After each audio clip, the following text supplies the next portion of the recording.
I've been talking the last few weeks on how we set ourselves up to fail in postpartum and just kind of identifying some of these traps that we set for ourselves and how we can bypass them. I have my Wonder Woman shirt on this morning.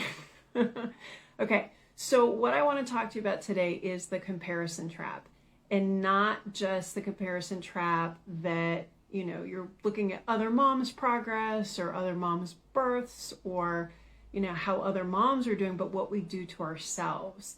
And that's where I'm going to call on my moms with more than one kid. I literally just got an email like this morning. I need to postpone my appointment. I haven't been able to run as much as I thought I should.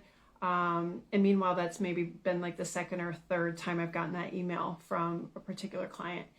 And what that comes down to being is second time around, third time around, fourth time, whatever you get to, it's different than the first time. It's different. The first time, and it's like good news, bad news sort of thing too, because the first time you have a baby, everything is new, like everything. So whether or not your birth went the way you planned and trying to unpack that, bringing a small human home and unpacking that. I will never forget, with my oldest who just turned 11, we were in the hospital far longer than I had planned. Got him out, got him home. He sat there in the car seat. We put him in his room, like, okay, now what? Like, we couldn't believe they sent him home with us. We just didn't know what to do at that point. So learning how to be a parent and learning how to take care of a small human, all that stuff is all new in the beginning. But I do find that, not that you're more motivated, but you've got one kid to look after, unless you have twins, of course. But you have one thing to focus on. So getting out of the house to go for a walk, that might not be, it seems awful at the time or really hard to do or a challenge at the time, but add another kid to the mix and it really makes it more challenging. So I find so many times that moms, the second birth, even though they know how to do all of those things, I constantly hear, well, the weight's not falling off like it did the first time, or I thought I was going to be able to get back to running sooner or workouts or things like that a lot sooner. And the fact of the matter is there's a couple things that we go through. One, we talked a little bit about this last week. Age is different. We've got different kids. We've got small humans. But again, like the comparison trap, we want to make sure that we recognize and acknowledge it's a different scenario and be super, super intentional. And, call yourself out when you see that comparison. You see yourself comparing yourself to somebody else, or you see yourself comparing you to you a couple years ago or one less kid ago or things like that. And again, I know the whole comparison's a thief of joy thing. It's true, I get it, but it's exhausting to hear over and over. And yes, okay, I know I'm comparing myself, but catch yourself when you're doing it. And you want to be intentional about recognizing, okay, why am I doing that? Okay, well, they're running sooner than I did. Okay, fine.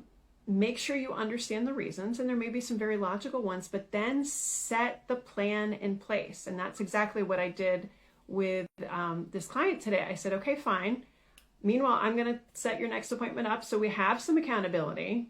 But tell me, what are the barriers right now? What are we going to do to unpack those barriers? What are we going to do to actually make some steps forward? Because it's not enough to be like, oh, I just didn't get to it this time. Like, it's going to keep happening if this is how we treat it. Like, be super intentional. Atomic habits, James Clear, like habit stacking. Map out your week and say, all right, well, if I'm not running yet, what does my warm up look like? What does my cool down look like? What does my first run walk ratio look like? And I typically like to start with 1 minute run, 4 minute walk, up to 4 cycles of that with a 5 minute warm up, cool down kind of front and ender.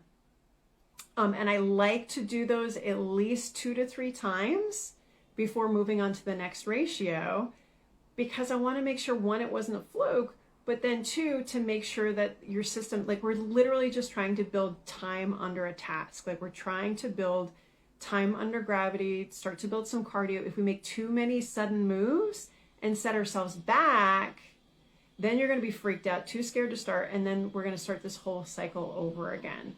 So if you want an actionable thing to do today to keep yourself from setting yourself up, we got to look in the mirror. So a little tough love again. Where's that going to fit in? And here's the thing, it doesn't have to be 30 minutes. It doesn't have to be 20 minutes. Like pick 10, start with something simple.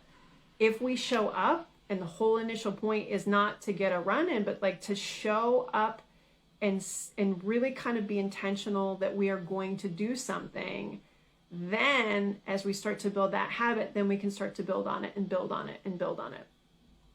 I guess it'll be a year ago in June, I started working out at a gym at 5:30 when I used to go at 9:30, so a very big difference. And the fact of the matter is, if I lay out my clothes the night before, I set my alarm, I make sure I know exactly what days I go, because I have to reserve a time slot.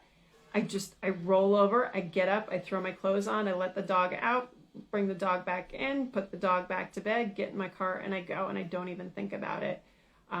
Is it my preferred time? There's other things I'd rather be doing, but that's how we keep the intentionality. Set yourself up. I lay all the clothes out.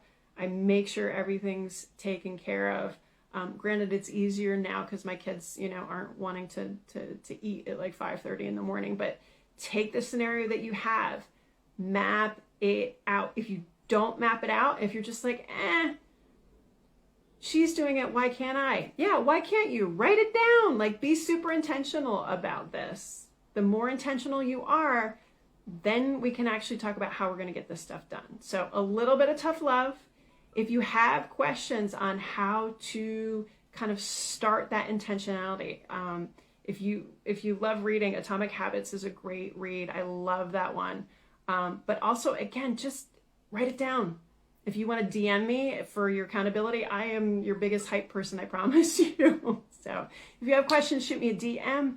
If you want to know about getting started and readiness to run, I have a whole bunch of free resources, link in bio, including a free webinar on the top 3 mistakes that moms make when trying to get back to running. So that's link in bio as well. So hop in my DMs if you have questions. Otherwise, check out those resources. But be intentional. Write it down.